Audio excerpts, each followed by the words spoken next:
लालू प्रसाद यादव का कुनबा अब पूरी तरह से बिखर रहा है।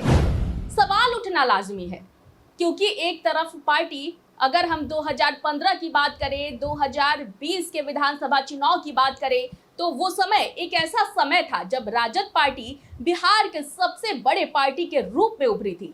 लेकिन अब जो समय है, जाहिर सी बात है, मात्र 25 विधायक हैं। लेकिन सवाल ये उठता है कि क्या ये 25 विधायक भी राजद का साथ आखिरी तक निभाएंगे? नमस्कार, मैं हूं आपके साथ प्रीति और आप देख रहे हैं सच टॉक। देखिए, लालू प्रसाद यादव ने नेता प्रतिपक्ष तेजस्वी यादव के हाथों में, यानी कि अपने छोटे बेटे के हाथों में, जो राजद की चाबी है वो दे दी है। हालांकि अगर हम तेज प्रताप यादव की बात करें तो ये भी आपको बता दें कि भोजपुरी बवाल में वो कहते हुए सुने गए हैं कि उनके साथ अनफेयर हुआ है। लेकिन वहीं अगर दूसरी तरफ हम तेजस्वी यादव की बात करें और बिहार में जो राजद की स्थिति है उस पर हम बात करें, तो जाहिर सी बात है, हम कह सकते हैं कि लगातार सवाल उठ रहे हैं। और ये सवाल इसलिए उठ रहे हैं क्योंकि राजद के अंदरूनी खेमे से कई बार जो लड़ाइयां है आपस की, वो नजर आ जाती है।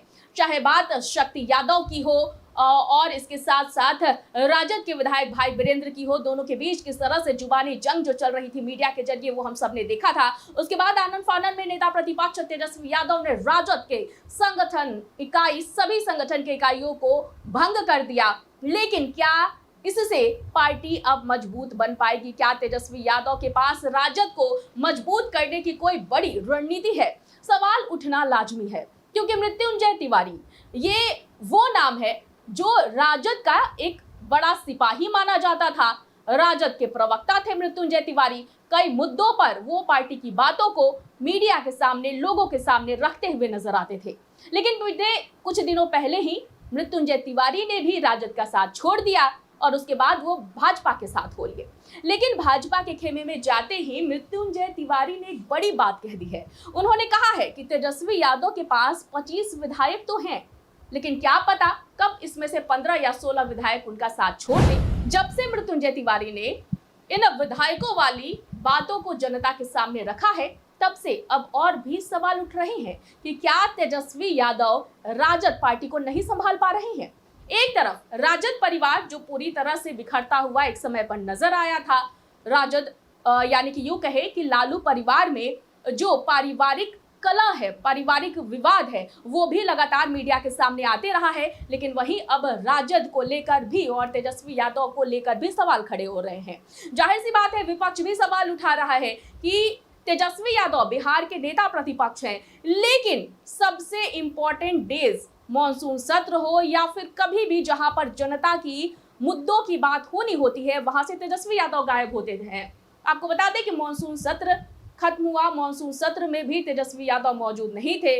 वो अपने विदेश दौरे पर थे अपनी फैमिली के साथ। लेकिन वहीं इसी बीच बांकीपुर विधानसभा चुनाव हुआ जब, तो हम सब ने देखा कि जब प्रशांत किशोर चुनावी मैदान में आए तो उस वक्त जो मुकाबला था वो बेहद दिलचस्प हो गया था।